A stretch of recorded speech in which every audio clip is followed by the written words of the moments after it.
I really didn't have an idea of what kind of audience or group that would be here. So I've really been struggling last night and this morning to put together a talk.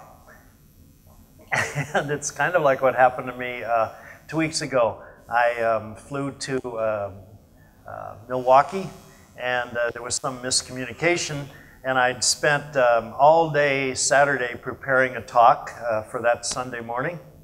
And about 10:30 that night, I said, no, it just doesn't feel right. And I put together.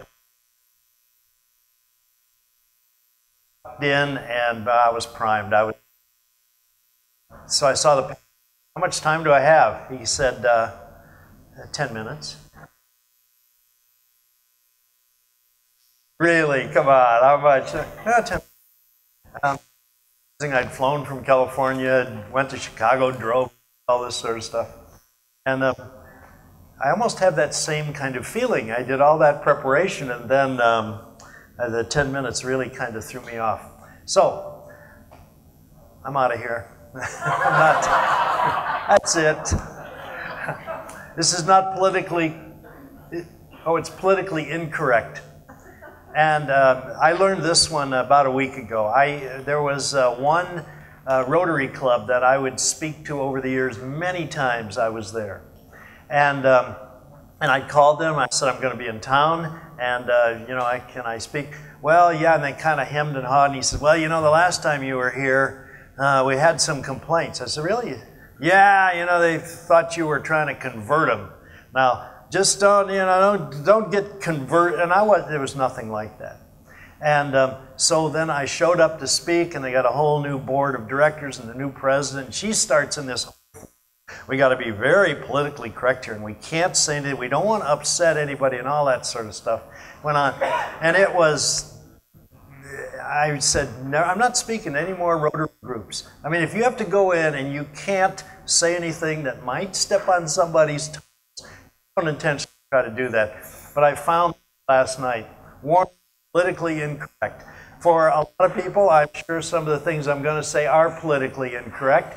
Truth is never politically correct, and I think it's becoming aware to all of us how that is happening. And what's really happening is the fact that we all end up so tongue-tied, you're almost afraid to say anything. I was on a plane recently, and there was a pilot sitting next to me who was deadheading somewhere, and we got talking, and I said something about the biblical impact of what's going on in Iraq. I can't even remember what I said, and I was this hippie-looking lady, you know, is sitting in front of me, whips around in her seat and looks over, and you know, she's got her hair all over the place and straw hat on, and I go, oh boy, here we go. And she says, you're exactly right, that's what the Bible says. And he hits her husband, isn't he right? He is. And then two people behind me also said, that's right, we've got to get, and I go, wow.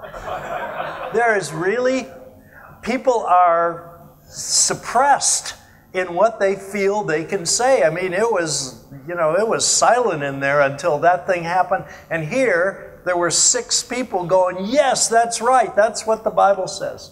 Truth is never politically correct, and biblically correct is what I want to be, not politically correct. And when I'm wrong on that, I want to be corrected on it. And I think you feel the same way. Look, there are things that operate in this world that are spiritual laws, and you can't see them. But I don't know much about electricity either, but I know it works. And when I violate it, you get whacked. Spiritual laws can't be seen, but a study of history shows over and over again that they're just as real and reliable as physical laws, even more so, truthfully. We ignore spiritual laws at our own peril. It says this in Hosea. It says, my people are destroyed from a lack of knowledge. And it's not a lack of Google knowledge. You can Google anything. You can sit at a computer and there's 10,000 answers to your immediately. So it's not that kind of knowledge that God's people are being destroyed from. It's a lack of knowledge of God's Word. And because you have rejected knowledge, I will also reject you. That is not only a promise, that's a threat. Here's one of the great truths, one of the great spiritual truths in all of history. We are to be a blessing to the Jewish people. And believe me, I was not raised that way. That's not what I heard. Had that been said in the church I grew up in, I'll tell you, there would have been epileptic fits over here, heart attacks there. And if I'd said it, the pole would have come out and the tars and feathers, and I would have been carried out, and it would have been my uncles doing it. The Jewish people, I never heard one good thing about them as a kid growing up. And I assumed everybody else that I went to school with felt the same way because I never heard anything different. But it says in Genesis 12:3, God came up with this idea, and God said to Abram, I'm going to make you a great nation. And he wasn't kidding. He meant it.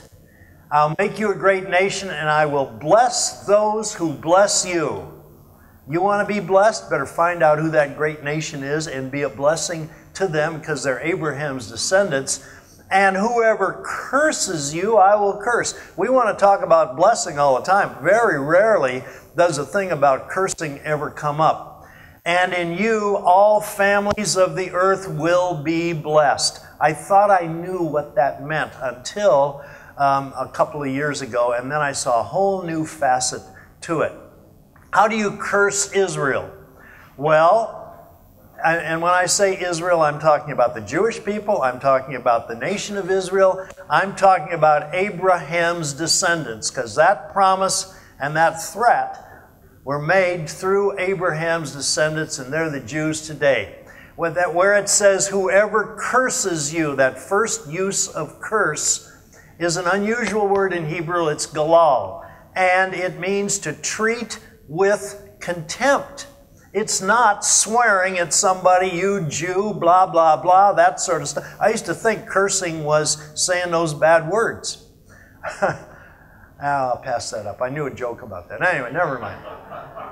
To treat with contempt is to curse Abraham's descendants. To slight them is to curse. That's all part of that word. To purposely ignore them.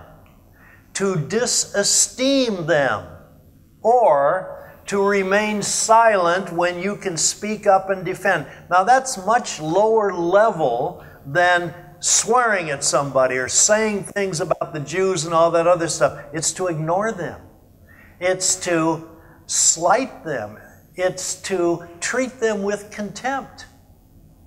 That's what it means. If you curse Abraham's descendants, then God says, I'm going to curse you. And even if it was as light as this, if God says, I'm going to purposely ignore you, I don't think we'd go for that. We always want to talk about the blessing, but on the other side, we forget this side of it. And it's very important to remain silent when you can speak up. That's defending someone. I'll guarantee you none of us have ever been killed for doing that, because you're all here. To disesteem. Now, this goes back to the last election, and isn't it amazing? I'll bet if I asked you quickly to identify all 8 of those, I think it is, they were all leading candidates to be president. And they all got bumped out in the Republican primary. And of course, we had Romney versus Obama. I tried to get, by sending messages and emails and all that stuff, a question to be asked during all of those debates. And the question I wanted asked was, how does God judge nations?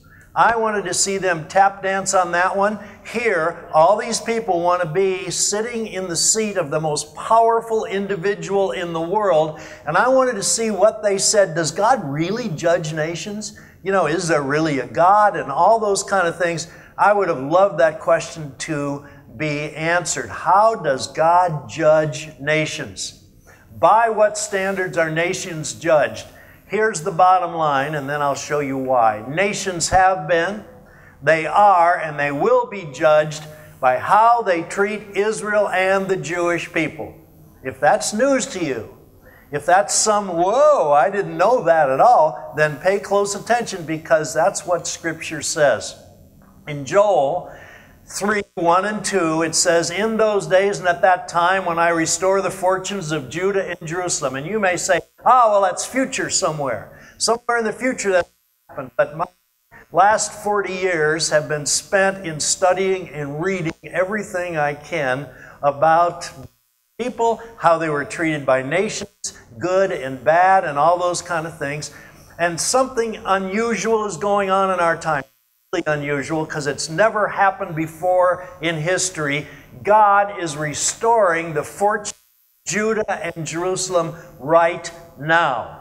That entire area is on fire. They're killing themselves all around except in the tiny little country of Israel. And Israel is prospering. It's booming. I don't think I'm going to have time, but I can tell you about the natural gas deposits and the oil deposits found recently that Israel never thought they had anything like that, and they have them. They'll be energy independent before we ever will be. And I mean, that's within probably this year or next year. And then they're a real threat to Russia, because they will be a competitor to sell natural gas to Europe. Right now, Putin thinks he owns the whole gas station. Israel is right now developing all of that. And next to the Silicon Valley, the greatest high-tech place in the whole world is in Israel. On and on. God is blessing that nation like it's never been blessed before. He's restoring the fortunes of Judah and Jerusalem. And God says, when I restore the fortunes of Judah and Jerusalem, I'm going to gather all nations. This is the judgment of nations. We're in a nation. Everybody in the world is in a nation somewhere. In the Bible, they're counted as 70 nations. And Israel is not counted among the nations. That's a little lucky strike extra you can have. It won't mean anything. I'll gather all nations and bring them down to the valley of Jehoshaphat. It's a valley of judgment. There I'm going to enter into judgment against what? Against nations. And this is what they are judged on. He said, concerning my inheritance, my people Israel. Okay?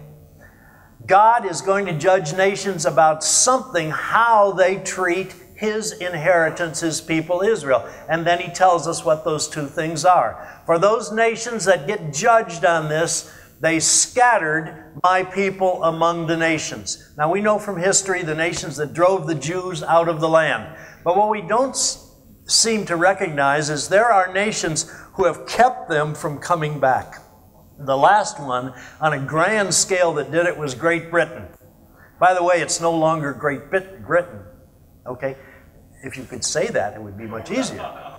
It's no longer Great Britain. Great Britain was the largest empire in the history of the world.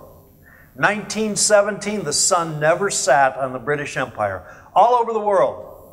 God had blessed them tremendously. Today, they're called the United Kingdom, and they almost lost Scotland last week. They're nothing but a couple of islands hanging out over there. What happened? What caused them? What caused the demise of the greatest empire in history in 30 years? From 1917 to 1947, the air went out of that balloon. They violated these two principles. They scattered the people. And in the 1930s, when the Jews wanted to get out of Europe and come to Palestine, the British said no. And so many of them died in the Holocaust. And the second thing they did was they divided up my land. God calls the land of Israel my land. 8 times in the Bible, He calls it my land. It's His, and He says, don't divide it. We have been trying to make Israel divide it now for many years, saying you've got to give the West Bank, you've got to establish a Palestinian country and all that sort of stuff. That's dividing the land, and we must not do it. And we've tried and tried, and it's in my opinion that it's never going to happen, because God has plans for that. You can read Ezekiel 36. It's all about those plans, and it's not going to be a Palestinian state. It's going to be the mountains of Israel that His people are going to be living on. Okay, this is how nations are judged. You can read a few other verses in the Bible where it talks about that, but this is it. Nations are warned, don't scatter my people, Israel, and don't divide up my land, Israel. If a nation curses my people, if a nation divides my land, if a nation scatters my people, if a nation keeps my people scattered, it will be judged. God says, you've been weighed on the scales, and you are found wanting. That's from Daniel. That was written on the wall. Mene, mene, tekel, upharsin. Netanyahu said this actually a couple of years ago, but it makes as much sense as what he said 2 days ago in the UN. People will say to me all the time, because I'm on airplanes all the time and always talking to people next to me unless they have 3 sets of earphones on, you know, and then I say, you want to talk? You know, and they go, leave me alone. You know, and I say, well, yeah, you know, I talk about the Middle East. It's just a big mess. Let them kill each other, all that stuff, you know. Yeah, it's too confusing. They've been killing each other for thousands of years. Let's let them kill each other, blah, blah, blah. He answers this question. At the UN, no, this wasn't at the UN, but anyway, he made this point. And usually coming from politicians, you get a lot of hot air, and when you cut it all apart, you got a lot of hot air. There's nothing to it. What he says here is amazing. He said, what's the root of the conflict? What's it all about, Alfie? The simple truth is the root of the conflict was and remains the refusal to recognize the right of the Jewish people. Let's put that in Bible talk, God's chosen people. It's a refusal of the world to recognize that God has chosen people. Then he continued and he said, to a state of their own in their historic homeland. Bible talk, the promised land. It's amazing that a world leader would say the root of the whole conflict is that God has a chosen people and a promised land. And that is, if you want to boil down what the problem is in the Middle East, it's right there. God has a chosen people and he has a promised land. Why is Israel important to you? Our present future and our well-being is directly linked to our attitude toward Israel. That's a bold statement, but I believe it's actually true. After all these years of talking about this and reading and studying about it and looking at scripturally our future, I'm talking about the future of our country. I mentioned before the thing about Great Britain. That's usually an 8-hour course that I teach. So I summed it up in 30 seconds here for you, because you're brilliant. The future of our nation is linked to Israel.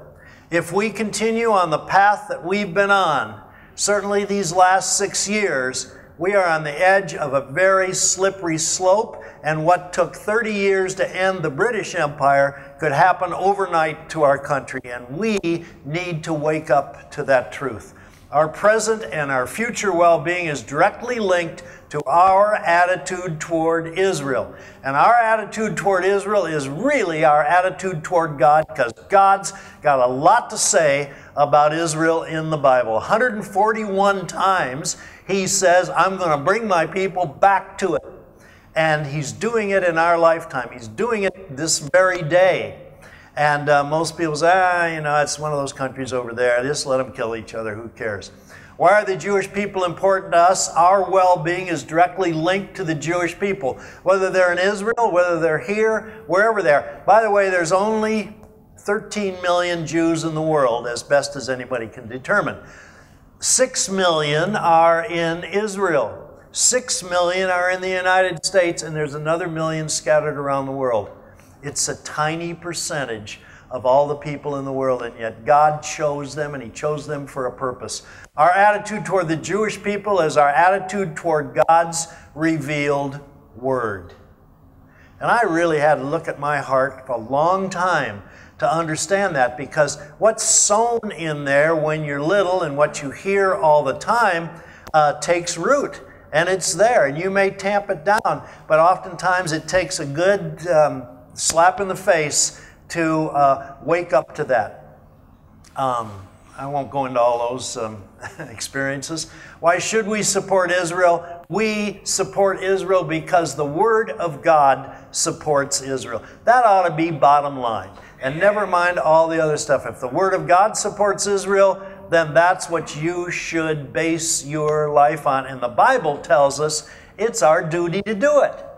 It's our duty. If I want my family blessed, my children blessed, my grandchildren blessed, and so forth, then I'm going to be a blessing to Abraham's descendants. And that's what I attempt to do with my life with all this speaking. If I want them cursed, then let me work on cursing them. But I kind of like my kids. If we do not support Israel, we will reap the consequences. Let's talk about silence for a moment. Can anybody finish this sentence? Silence is golden. How about another one? Oh, see, what was that family show? Number one, you know, that people would come up with that stuff and then different, what was it? Family Feud. Family Feud. Boy, I hated that show. Silence is, what else brings it to mind? Deafening. Is what? Deafening. Deafening. Oh, I don't have that up there, but next to God, no, that's cleanliness, isn't it? Silence is a blessing. You know, I know my wife would say that. Silence is when all the kids are off to school and out of the house. But I want to bring another aspect here, and it's called silence is consent.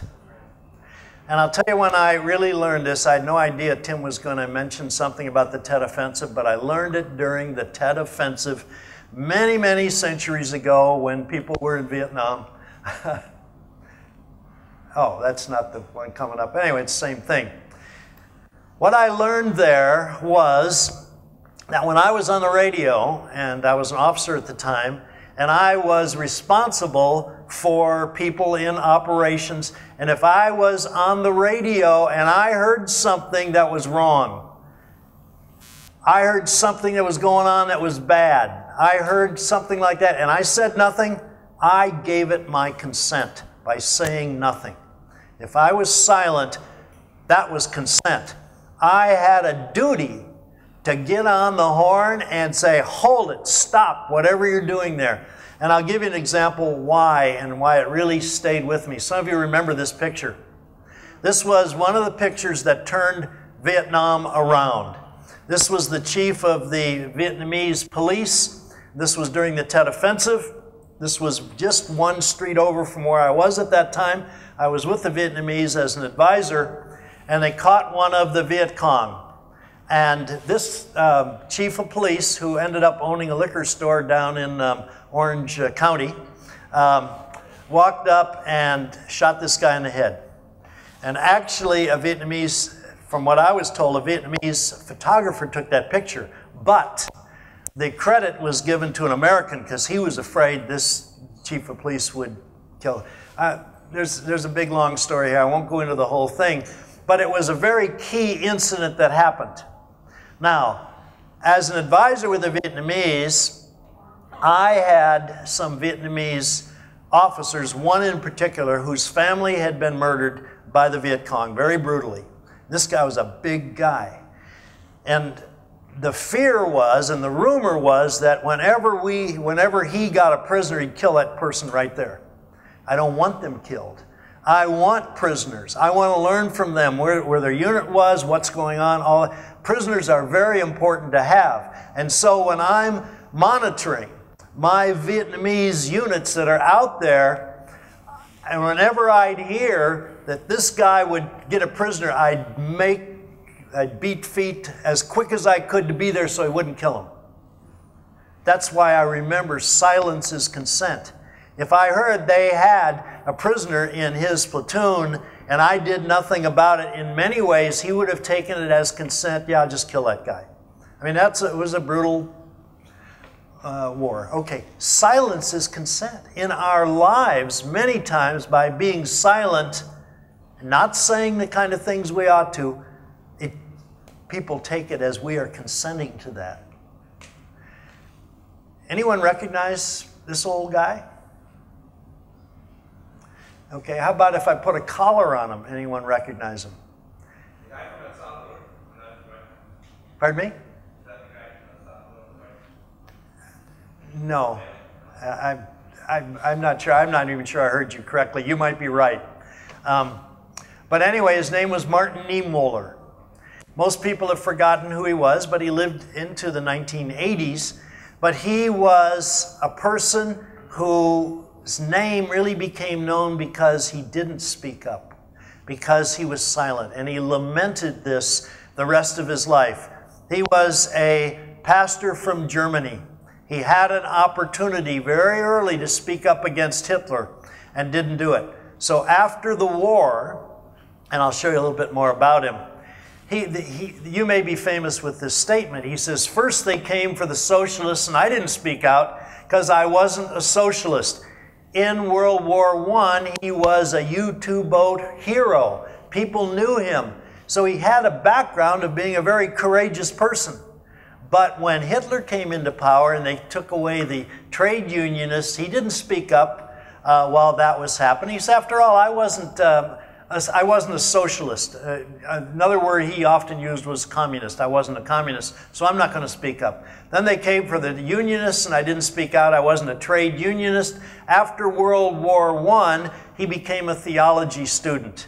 And he was a brilliant student, but while they were taking away the members of the trade union, he says, then they came for the Jews.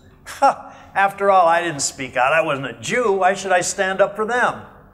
He was a pastor in Berlin, in one of the most prestigious churches in Berlin. He was one of the most important people that could have stood up in those years against Hitler, and he laments, he said, I wasn't a Jew, I didn't speak up, why should I do that? And then this is the bottom line that you all know, I think. Then they came for me, and there was no one left to speak out for me. From 1937 until 1945, God kept him alive in concentration camps. He wasn't a Jew, but he was in there, and Hitler somehow must have forgotten about him, because Hitler definitely had him put in there. And he survived almost 8 years. He was in Dachau when it was liberated in May of 1945. This is April of 1945. This is Buchenwald, and you may remember having seen this picture. Now, that little head way in the back was Elie Wiesel. Elie Wiesel today is a Nobel Prize winner. He's probably the most famous Jew in the world. He's a great writer. If you haven't read his book, Night, you should read it.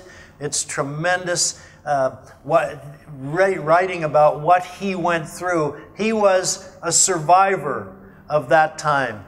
Elie Wiesel talked about silence, because when he and his parents were taken away, the neighbors were standing on the street, and he said the thing that hurt the most was their silence. They didn't speak up when they could have. They didn't even make any kind of noise at all. And that's Elie Wiesel. At that age, he said, I swore never to be silent whenever and wherever human beings endure suffering and humiliation. This is what he learned from that moment, that most painful moment when he was being taken away out of his neighborhood. He said, silence encourages the tormentor, never the tormented. And these are pictures of Jews being tormented, while this is many of these even before the war started. And most of the good Germans stood around and said, well, you know, it's kind of funny. There's a guy in the background there with an incredible smile painted on his face watching that. These were all little Jewish children. All had to put the Star of David on in order to be recognized as Jews, as something different. Because without that Star of David, they would have looked like any other kid in Germany. These are surviving children of Dr. Mengele. They survived in Auschwitz. He did the most horrible of experiments on them. And you look there, they're just piles of bones. It all happened so fast. The ghetto, the deportation, the sealed cattle car, the fiery altar upon which the history of our people and the future of mankind were meant to be sacrificed. Elie Wiesel wrote this. It happened so fast. How fast did ISIS happen? Oh, we never even heard about it, and boom, they've taken over the place. It happens quickly. And in this day and age, with the technology we have and the kind of messaging and everything that goes on, things happen in an instant. So even though he is writing about 1943 and 1944, how quickly that happened, they never saw it coming. We need to take a lesson from that. We must always take sides. This is Elie Wiesel when he came out of the death camps. Neutrality helps the oppressor, never the victim. Political correctness makes us want to be neutral. Well, I don't want to say anything. That might offend somebody. My mother said to me all the time, she was a sweet lady. I don't know that she ever had an argument with anybody in her life except me. And she'd say, Johnny, quit talking about politics and religion to people. It upsets them. Mom, that's all I talk about, politics, because they're important. They impact all of our lives, and they can't be separated.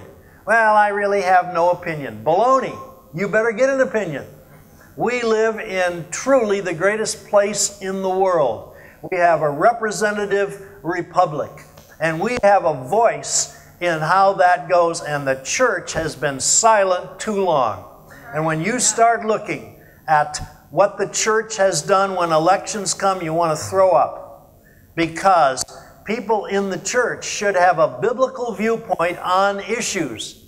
And when 20% of born-again, evangelical, Bible-believing people who self-identify that way, 20% of them aren't even registered to vote, and then 20% of the ones who are registered to vote didn't vote, we get what we ask for. And by not asking, we are asking. He said we must always take sides. Many of you have heard of Dietrich Bonhoeffer. Bonhoeffer was a contemporary of Niemöller. He was a friend of his. He kept saying, Niemöller, you got to speak up more. You've got the platform to do it. Niemöller, oh, well, I don't know, all that stuff. Bonhoeffer, if you haven't read the book on him by Metaxas, you should read it. It's inspiring. I didn't think I'd enjoy it, some theology or something, but it wasn't. It was inspiring. This is what one man could do, and he said this. He said, silence in the face of evil is evil itself.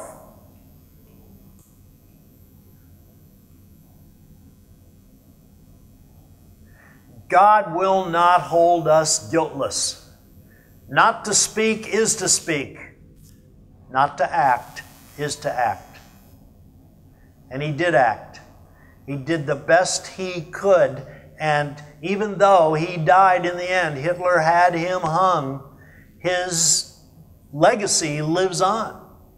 And thank God that Niemöller lived. And Niemöller on the other side of it said, I should have spoken up. I could have made a difference. The church was silent in 1938. The church in Germany was silent, and when I read a lot about what the church in the United States was, it also was silent. As it is for the most part even today. It is silent on these issues. Not totally. I've got some real heroes who stand up and make it known what the biblical view on things is. But look, folks, if the moral voice in our nation does not come from the pulpit, where are you going to get it from? You really can't trust politicians to give it to you. They all say the right things, with rare exceptions. But it should, as in the beginning of our nation, the moral voice for this nation came from the pulpit. You need to encourage your pastors on this. The church was silent, and look what the world got. Look what Germany got. The millions that were slaughtered because, will the church be silent again? Will we learn from history? Will the church be silent again? I'll tell you what, every time I get a call, really, when I get a call from a pastor of a large church asking me to come and speak, I can see right into his office. And you know who's there? not only him, but two couples who are the big givers in that church. And they are sitting behind his desk, twisting his arm. Pastors already have, their plate is full. They don't need another guy coming in, and who knows what he'll talk about, and all that sort of stuff. When I've had that happen, it's always been people in the congregation who say, listen, Pastor, we need to raise the issue of Israel in our church because it's biblically speaking. And if they've been big enough givers, then he's going to listen. And, you know, that sounds kind of crass, but that's certainly been my experience. For what purpose did the Lord choose a people? For what purpose did he promise them a land? What purpose did he let them fall into slavery, bring them out of Egypt, resettle them in their own land, exile them from their land, see them scattered over the face of the earth? For what purpose did the Lord promise to bring them back into their land? Why did he promise to make the land, the desolate land, prosper? For what purpose is the Lord bringing the Jewish people home today? For what purpose is he making the desolate land bloom and prosper? And for what purpose is he settling the Jewish people in the West Bank? What's God's purpose in promising and doing all these things? God repeated his purpose 59 times in the book of Ezekiel. You know what that purpose is? Then you will know that I am the Lord. People often talk about Israel and the Jews that are there, and they say, oh, you know, they're so hard-hearted and blah, blah, all that sort of stuff. That is not my experience. I'm going to go off the record. No, I'm not off the record. I'm just reservation here for a minute. When I first went to Israel over 40 years ago, about 42 years ago, and this is only my own experience, and I mean it's dangerous when you take one experience and broad brush the whole thing, but this has been my observation over the years. 40 years ago, if I was talking to the average Israeli on the street and I mentioned something about Jesus, the reaction would have been, that shocks Christians. You say the name Jesus and they spit. What's that all about? They're so hard. Look, the Jews 40-some years ago were very close to the Holocaust. All of them in Israel had lost family members. They knew family members. That was hanging over them. And who did it to them? Christians. You know why? Because they were all wearing crosses. Only we called it a swastika. But if you take that swastika and turn it back up, as Hitler did, it was a cross. It just had hooks on the end of the swastika. Okay, you don't even see it anymore. But I remember as a little kid, I was drawing swastikas. I had no idea what they meant, but it was kind of a cool thing. But to the Jews, that was a cross. To the Jews, that was Christians doing what they'd been doing to them for 2,000 years throughout European history. And it was usually led by some priest with a cross on Good Friday, and he's leading the crowd down to the ghetto. And they killed Jesus, and we got to set their houses on fire and all that stuff. See, to most of us as Christians today, that doesn't even make sense, because we don't know anything about 2,000 years of church history. If I say to you in the early church, your mind flips back to the time of Jesus or right after that. But the Jews know 2,000 years of history. And during those 2,000 years, hundreds of thousands, millions were killed, and it was all done by somebody wearing a cross. The swastika, if you go to Germany, they don't use the word swastika. It's not a German word. It's called the Hakenkreuz. It means the hooked cross. So that person that would spit on the ground when I'd mention Jesus, because Jesus was represented by that cross. And there was the same thing. This whole idea that Christians hate Jews and Christians will kill Jews any chance they get. You know what the deal is in Israel today? If I was on the street and I went up to and he was the average Israeli, and I'd say, you know, I'm here because Jesus loves you and loves me. And he'd go, yeah. He was an Israeli, wasn't he? Think of that. There is a change of attitude. There is a pride in the fact that they know that Jesus was an Israeli. They knew that Jesus was a Jew. It's a real difference going on in Israel. And that's why I say when God says I'm going to do all those things, He's going to say, then you will know that I am the Lord. And I'll tell you, there is a change in Israel that is marvelous. It thrills me. During the war in Gaza, just a few weeks ago, I called a very good friend of mine. He used to be the ambassador to the United States from Israel. And he said, John, there's something going on here. He said, there's a spirit, and he used the word spirit 3 times. He said, there's this nation that I've never felt before. He said, the leftists have all moved to the center.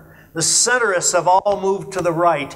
Everybody is united. This spirit has united this country.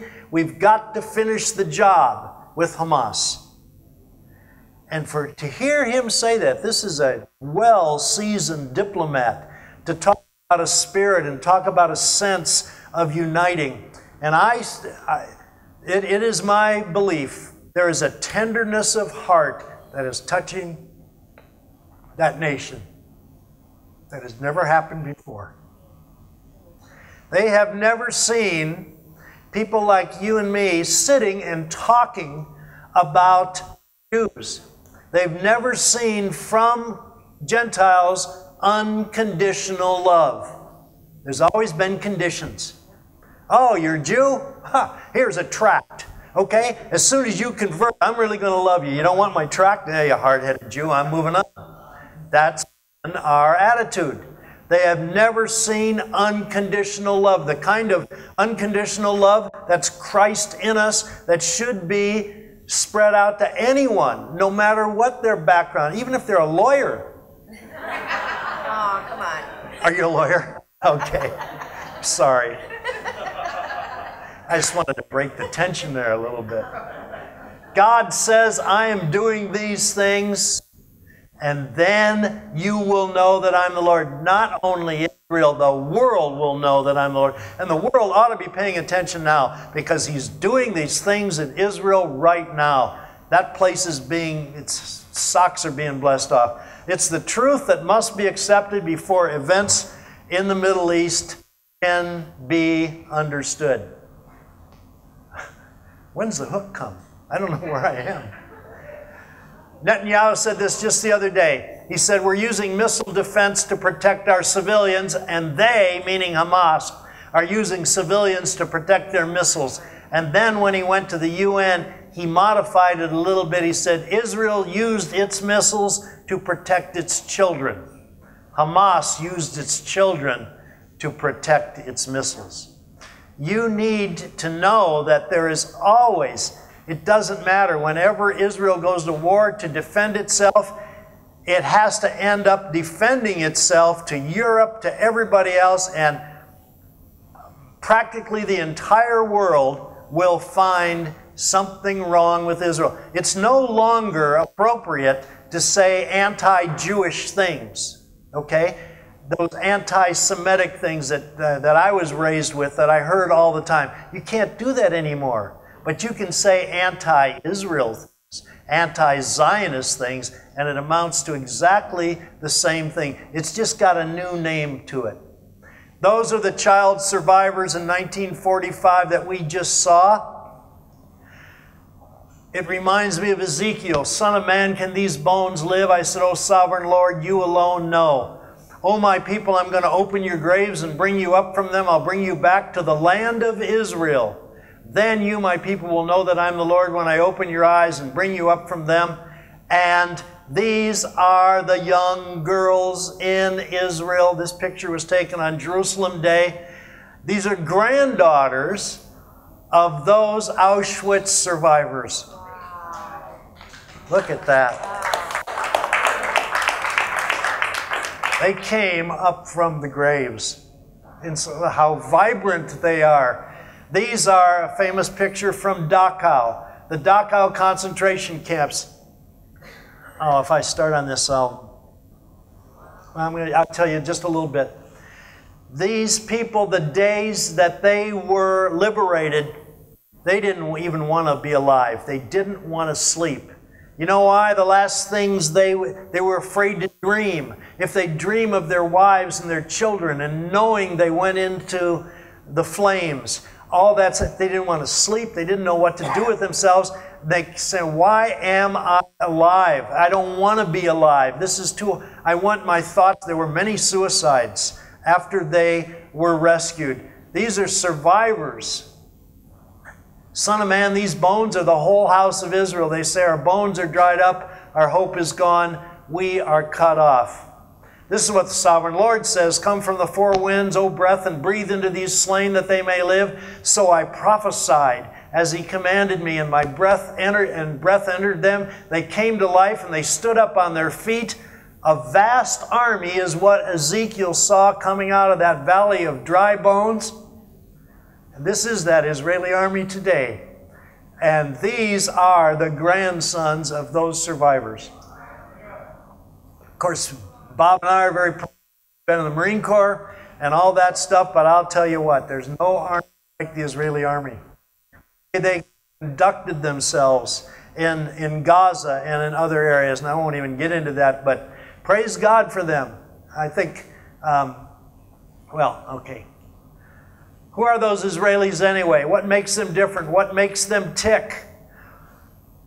Well, they're still God's chosen people.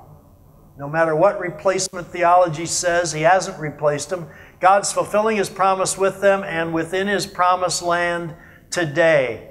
Who are Abraham's descendants today? It could be that man sitting at the Western Wall.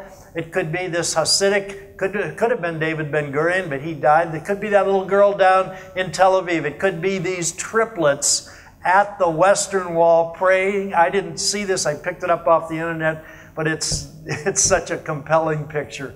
It could be Netanyahu. These are Abraham's descendants today. It could be that family that lives across the street from you. It could be Gilad Shalit. It could be these Israeli army girls who stopped in this 7-Eleven with their M16s.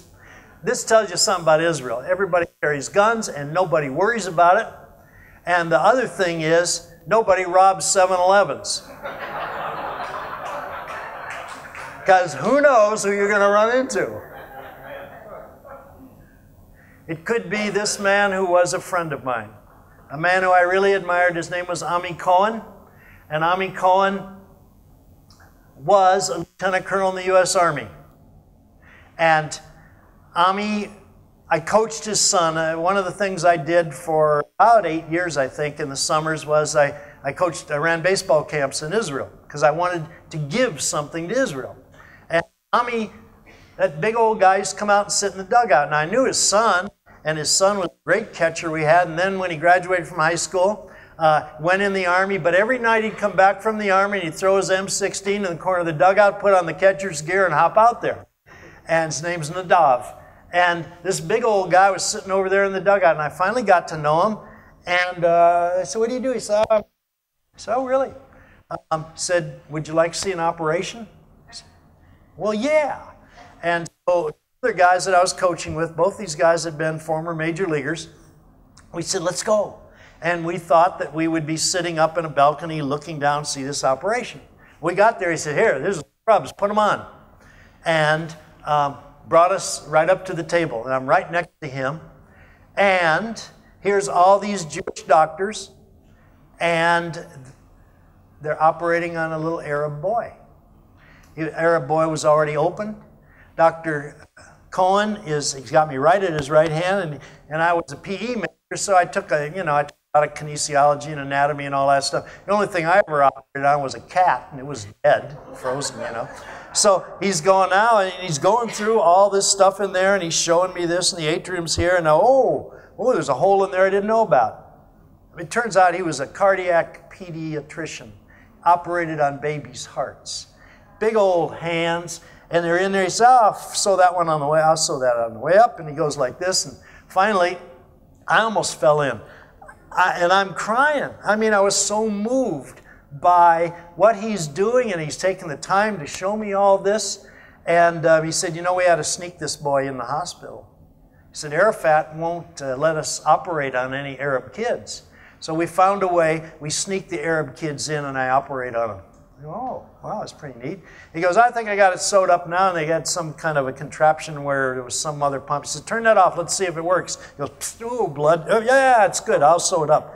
So not only am I crying, I got blood all over me, and I was almost falling in because I was so enthralled by this. He says, come on, let's go talk to the parents. So we went upstairs, myself, these two other big guys, major leaguers, and the Arab woman was sitting in a hospital room with her aunts and sisters, and he said, your little son, he fought like a lion.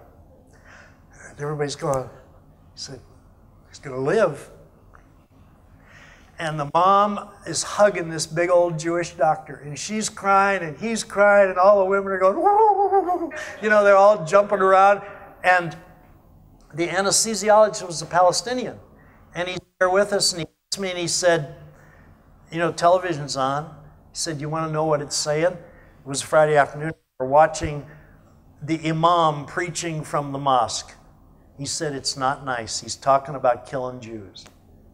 Here, right next to me, is Arabs, a Jew, because he gave life back to that baby. And you got this other thing going. And the brothers and the uncles, I don't know who they were, they came down the hallway and they see us all there dressed up like doctors, you know, playing one on TV.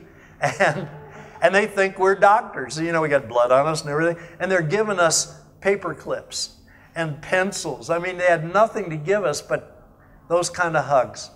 Now, Ami Cohen was a great man and a good friend, and he died tragically. I was at his house the night it happened. He had already started. He said, there aren't enough Jewish heart problems in Israel to keep me busy. He said, I got to bring in these Arab kids. And then he started going to Africa, and he would hold and they'd bring children to him, and if he could help them in Israel, he would then take them to Israel and get all volunteers to operate on these children. And then he started going to the former Soviet Union. He went to the Ukraine, and he brought kids back. And every year, every summer when I'd go back, I'd see him, and I'd go to his home, and I'd go over to the hospital. And today, I'm telling you what the Jews are doing over there. 3,400 open heart operations have been done on the poorest and the neediest children from around the world. They bring them in. The doctors don't charge anything. The only thing they pay for is the hospital and all the stuff. And then because they brought the kids in, they got to get them healthy enough to operate on them. Some of these kids are in tragic condition. So they had to buy a house, like a Ronald McDonald house. And then they have to stay there after they've been operated on. And when I take groups over there, we always go to the hospital and see these kids, and we go to the house and play with the little kids and all that stuff. Well, the reason I'm telling you this story is because it is an indication of what Israel is all about. You're not going to see an Arab country today going out, reaching out for little Jewish kids and bringing them over there to operate on them. This little kid, this is a very recent photo of a little child that's in there. His name is Wissam. He's 17 months old, and he's a Yazidi child. You may have heard of the Yazidis. ISIS put these people, they were up on a mountain, Mount Sanjar, and they were about to be slaughtered. A lot of them were slaughtered. Israel got hold of this little baby. His dad brought him out. He's got a bad heart, and they got him in there now. They got him to Israel, and they're operating on him. They brought in, every time there was a ceasefire during the last war in Gaza, they would bring Gazan children out to the hospital, and it was one of the hospitals that was even rocketed. And they operated on all these kids. I was playing with this, I think it was that little kid. And when I was playing with him the last time, the doctor, the head doctor, came up to me and he said, this child is from the 48th nation that we brought children in from. And I go, wow, 48 nations. And then it struck me, that's the end of Genesis 12:3. God, I'm going to bless them and bless you, I'm going to curse them and curse you, and in thee shall all families of the earth be blessed. Israel is reaching out to the world for no other reason than they feel they must do it. 50 years ago, they couldn't have done it. They were hanging on by their fingernails. 60 years ago. Today, they're reaching out and blessing the world. Remember when a hurricane hit right before the election in 2012 on the East Coast? The first group that was there was a group from Israel bringing aid to Hurricane Sandy or whatever it was about. Israel does this, and they don't get any awards for it. They're doing it because that's part of their psyche. It says we got to repair the world, do something good. When I used to think the end of that verse meant, in thee shall all families of the earth be blessed. I thought it only had to do with Jesus, because he came out of Abraham's family. And yes, it's true. All the world's been blessed because of him. But now I saw another facet to this diamond. In thee and Abraham's descendants, all the world is being blessed. You start to look at the medical technology and everything else that is coming out of Israel today that is being a blessing to the world. You say, yes, God really knew what he was talking about. 3,400 open heart operations have been done on children, saving their lives. They're going back to Africa. They're going back to places. By the way, it just happened recently. There was a crew, it's called Save a Child's Heart. That's what the organization was named after when Ami Cohen died.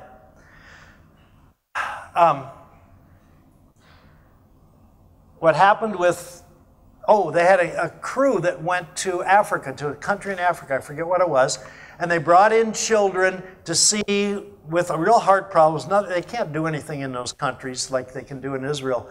And she's about 18 with her baby, and they said, okay, what's the matter with your baby? She said, nothing. Well, then why did you bring the baby? Well, there's nothing wrong with him. Why are you here?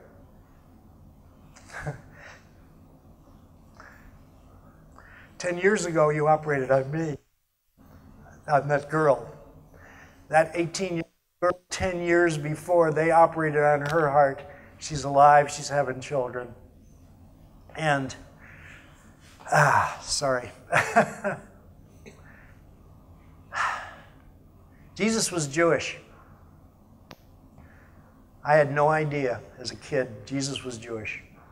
I had a picture up in my room of him, and I looked at it all the time.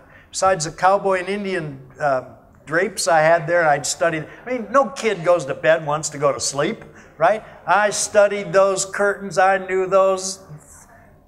I think of, well, anyway. And I had this picture of Jesus up there. And if people would have asked me, what is his ethnicity? I really wouldn't have known what that word meant. I would have said, Jesus was a Swede. A Swede? Why? Because we got cousins, Swedes, and they had blonde hair and blue eyes like Jesus did up there on the wall. I still have that picture, by the way. I had no idea Jesus was Jewish. Unthinkable. He not only was Jewish, he's still Jewish. I see nothing in Scripture that just because he rose again, ascended into heaven, took a seat at the right hand of God the Father, and I think is starting to get up to step back into history, that he turned in his ethnicity card. So I'm not a Jew anymore. Doesn't say that. So we have to believe that he's still Jewish, and when he comes back as the Lion of Judah, the King of Kings, and the Lord of Lords, he's still going to be Jewish. You know, he might ask you, how'd you treat my kinfolk? Well, we can all say, I went out after this meeting to bless them as much as I could. And we ought to be doing that. Why should we speak up? It says in Proverbs, there's a lot of reasons to speak up. It says, if you say, we knew nothing about this. Look, my daughter lived in Germany for 12 years, married a German and all that stuff. I stopped there quite often, and it really bugged her. But I always wanted her to translate. I wanted to meet old people in town. Say, what was it like during the war, you know? And what did you think? Oh, we knew nothing. We knew nothing. The town she lived in, there was a Jewish cemetery, but not a Jew was there anymore. And they knew nothing. It's baloney. Proverbs says, but we knew nothing about this. Does not he who weighs the heart perceive it? Does not he who guards your life know it? Will he not repay everyone according to what they have done? In order for us to speak up, in order for us to not be silent, we've got to know some facts. And not only do we have to know them, we've got to have them in our heart. And when you really believe something, when you mull on it, when you think about it all the time, and somebody brings it up, it just comes out. For Zion's sake, I will not keep silent. I want to encourage you to stand up, speak up, pray up, never shut up. When spiritual principles are at stake, silence is not golden, it's yellow. Okay.